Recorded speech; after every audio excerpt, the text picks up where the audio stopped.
Hello दोस्तों। हम जो ये 25 तारीख को एग्ज़ाम हुआ था उसके मैथ्स के क्वेश्चंस को देखेंगे।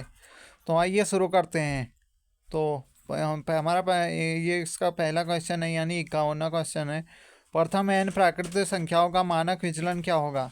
तो इसका हो जाएगा 51 का, इसका ए हो जाएगा। इसका ए हो जाएगा। फिर अगला है हमारा, ये दिए गए चित्र में ए बी बराबर बी सी और ए सी बराबर सी डी है, तो कोण B A D ratio A D B क्या होगा? तो इसका हो जाएगा 2:1।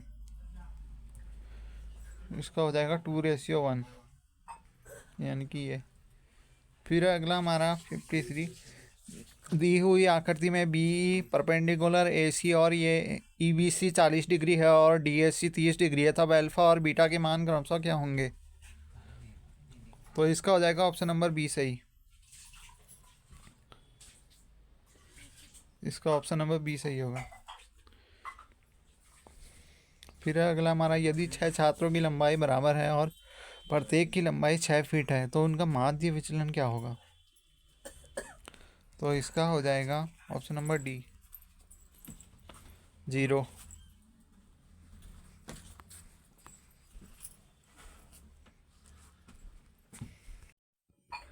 तो हमारा 55वां क्वेश्चन है, यदि ए और बी दो स्वतंत्र घटनाएं हैं, इस प्रकार है पी ए इक्वस टू इतना है और पी ए यूनियन बी इतना है और पी बी बार के बराबर है, तो हमें बताना है कि तो पी बी बार किसके बराबर है? तो इसका हो जाएगा 55 का, यानी डी, इनमें से कोई नहीं। फिर अगला है हमारा 56, दो समांतर श्रेणियाँ ये हैं और दो दिए गए हैं तथा माने कि दोनों श्रेणियों के nवें पद समान है, तब निम्नलिखित में से कौन सा सत्य नहीं हो सकता है? तो इसका ऑप्शन नंबर बी सही होगा।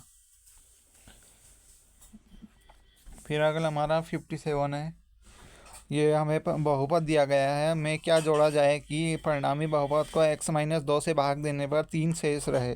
तो इसका हो जाएगा ऑप्शन नंबर सी सही। इसका ऑप्शन नंबर सी सही होगा। फिर अगला, निम्नलिखित में से कौन सा असत्य है? तो इसका ऑप्शन नंबर डी सही होगा। प्रत्येक समचतुर्भुज एक वर्ग होता है। फिर उस बिंदु का बिंदुपद जो इस प्रकार गमन करता है कि उसकी एक्स अक्ष से दूरी मूल बिंदु से उसकी दूरी की आधी होगा, तो इसका क्या हो जाएगा? 9 का ए। इसका ए हो जाएगा। इसका ऑप्शन नंबर ए हो जाएगा। फिर अगला हमारा 10, यानी 59, ए और बी के मान ज्ञात कीजिए यदि चिन्हों के उनके सामान्य अर्थ प्रयुक्त हुए हैं। तो इसका हो जाएगा ऑप्शन नंबर सी सही। ऑप्शन नंबर सी सही हो जाएगा। फिर अगला क्वेश्चन है हमारा, एक्स वाई समतल पर यदि एक्स बराबर 1 के अनुदिश गमन करता हुआ रॉकेट रेखा एक्स प्लस वाई 1 से परावर्तित होता है, तब उस रेखा का समीकरण जिसके अनुदिश रॉकेट परावर्तित होने के बाद गमन करता है क्या होगा? तो 61 का, यानी होगा इसका हो जाएगा सी, वाई एक्स। फिर अगला हमारा, यदि एक्स बराबर इतना दिया गया है तो एक्स स्क्वायर प्लस 1/x² का मान कितना होगा? तो इसका ऑप्शन नंबर डी सही होगा।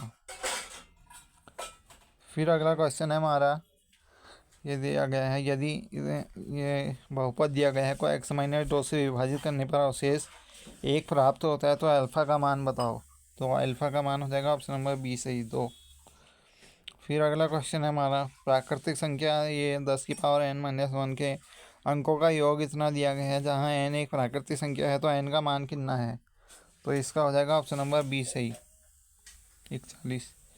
फिर अगला हमारा, यदि ए एन एक समांतर श्रेणी है और A6 32 है, साथ ही A5 - A3 इतना दिया गया है, तब A8/A7 का मान है।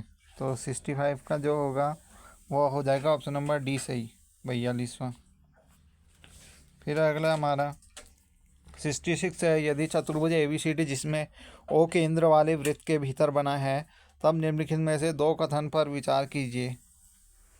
तो इसका हो जाएगा ऑप्शन नंबर ए सही, केवल पी सही है कि यानी कोण ABC plus ADC equals to 180। फिर दी हुई आकृति के आधार पर कौन सा कथन असत्य है? तो 67 का हम देखेंगे तो इसका ऑप्शन नंबर सी सही होगा। इसका ये सही है। और फिर अगला क्वेश्चन है हमारा, सही विकल्प का चयन कीजिए कि समीकरण X square minus Y square equals to 2ay का ध्रुवीय प्रारूप को दर्शाता है। तो 68 का हो जाएगा ऑप्शन नंबर डी सही। इसका ऑप्शन नंबर डी सही हो जाएगा। फिर है ये देख सकते हैं, दो केंद्र में एक और दो में कुछ परीक्षार्थी हैं। प्रत्येक केंद्र में परीक्षार्थियों की संख्या बराबर करने के लिए 1 से 10 परीक्षार्थी केंद्र 2 में भेजे गए हैं।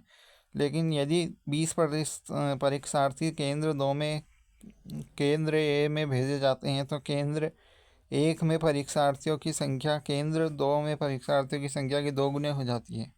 तो केंद्र ए व 1 व 2 में परीक्षार्थियों की संख्या कितनी हो जाएगी? तो इसका हो जाएगा ऑप्शन नंबर डी सही। इसे आप देख सकते हैं। फिर अगला हमारा 70 हो जाएगा। इसका भी हो जाएगा, इसको देख सकते हैं आप, ये क्वेश्चन को पढ़ सकते हैं। इसका ऑप्शन डी सही होगा। फिर हमारा 71 है। तो ये mod x minus one less than equals 3 और x माइनस वन मॉड का ये ग्रेटर देन इक्वल्स 1 को संतुष्ट करने वाले वास्तविक मानों का समुच्चय क्या है? तो इसका हो जाएगा ऑप्शन नंबर बी सही। ये इसका सही हो जाएगा। फिर अगला हमारा एन स्क्वायर माइनस वन 8 से विभाज्य है, तो यदि एन कितना है तो ये हो जाएगा ऑप्शन नंबर बी सही, यदि एक विषम पूर्णांक है। फिर अगला निम्नलिखित में से दो द्विघात समीकरणों पर विचार कीजिए। उपयुक्त समीकरण में एक उभयनिष्ठ मूल 2 है, तो तब सही विकल्प का चुनाव करें। तो इसका हो जाएगा ऑप्शन नंबर डी सही। ऑप्शन नंबर डी सही हो जाएगा। फिर अगला क्वेश्चन है हमारा, एक ग्राफ को देखना है और आंकड़ों का समांतर माध्य किसके वर्ग अंतराल में होगा। तो पहले वाले का देखेंगे हम से, इसका देखेंगे तो इसका ऑप्शन नंबर बी सही होगा। ये 200 से 50, 250। फिर है हमारा अगला,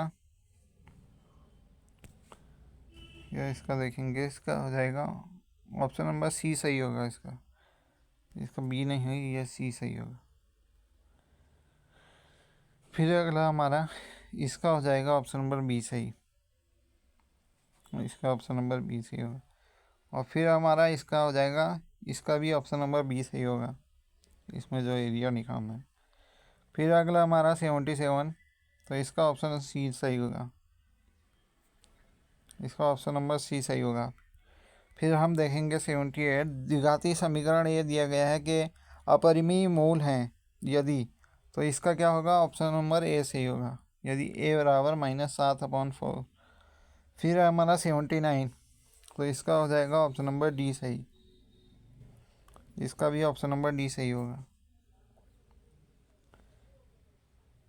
फिर हमारा 80 हो जाएगा, इसका ऑप्शन नंबर सी सही होगा, ए और बी दोनों। फिर 7 प्रेक्षणों का माध्य और प्रसरण क्रमशः 8 व 16, यदि इनमें से 5 प्रेषण ये दिए गए हैं, तो बचे हुए 2 का प्रेषण है, तो इसका हो जाएगा डी। इसका ऑप्शन नंबर डी सही हो जाएगा। फिर अगला हमारा 82 है, इसका भी ऑप्शन नंबर डी सही होगा, द्विघात समीकरण से ही है रिलेटेड। फिर हमें 83 का क्वेश्चन पढ़ सकते हैं। इसका ऑप्शन नंबर ए सही होगा।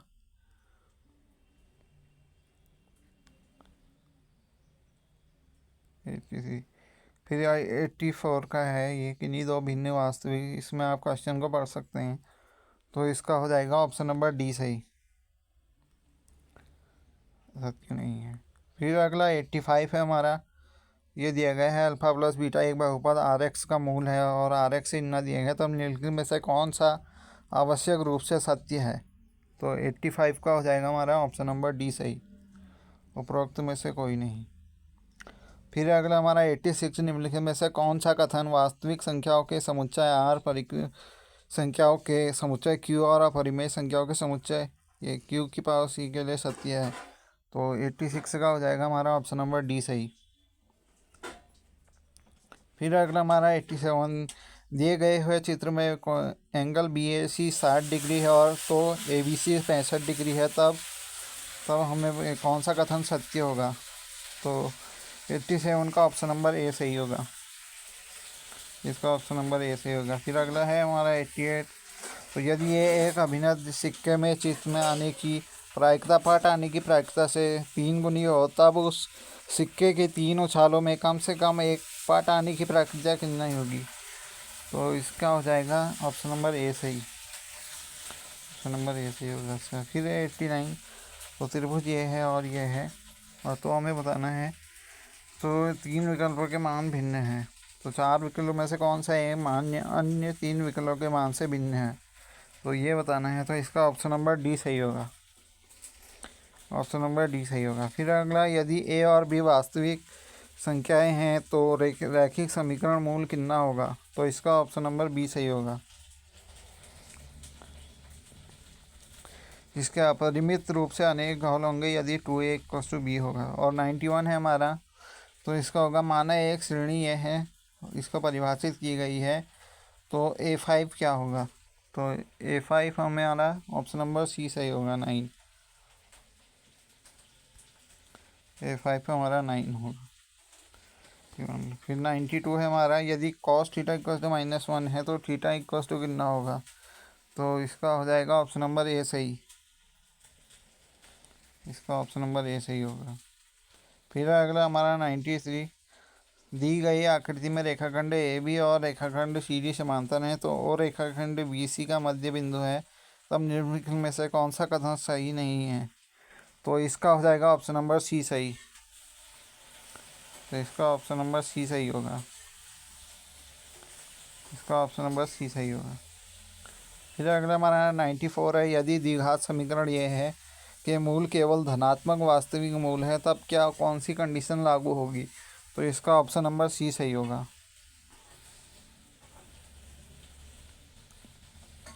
तो माना कि अल्फा सबसे छोटी ऋणात्मक परिमेय संख्या है, तब सही कथन क्या है, तो 95 का हो जाएगा, इसका ऑप्शन नंबर बी सही होगा,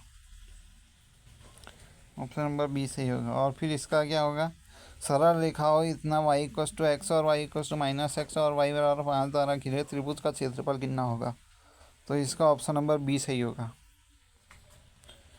15 वर्ग इकाई। फिर 97 है हमारा, 2 चर वाले रैखिक समीकरण के युग्म है और निम्नलिखित में से कौन सा आशय सही नहीं है, कौन सा आशय सही नहीं है, तो 97 इसका भी डी होगा, इसका भी ऑप्शन नंबर डी सही होगा।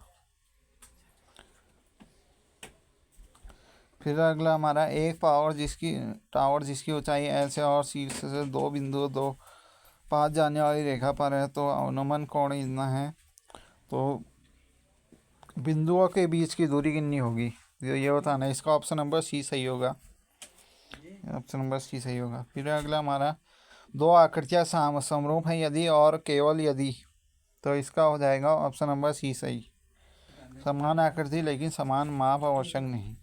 फिर एक अधिवर्ष में 53 रविवार होने की प्रायिकता कितनी है, तो इसका ऑप्शन नंबर बी सही होगा, ऑप्शन नंबर बी। तो थैंक्स फॉर वॉचिंग और प्लीज़ सब्सक्राइब माय चैनल। मिलते हैं अगली वीडियो में, तब तक के लिए गुड बाय।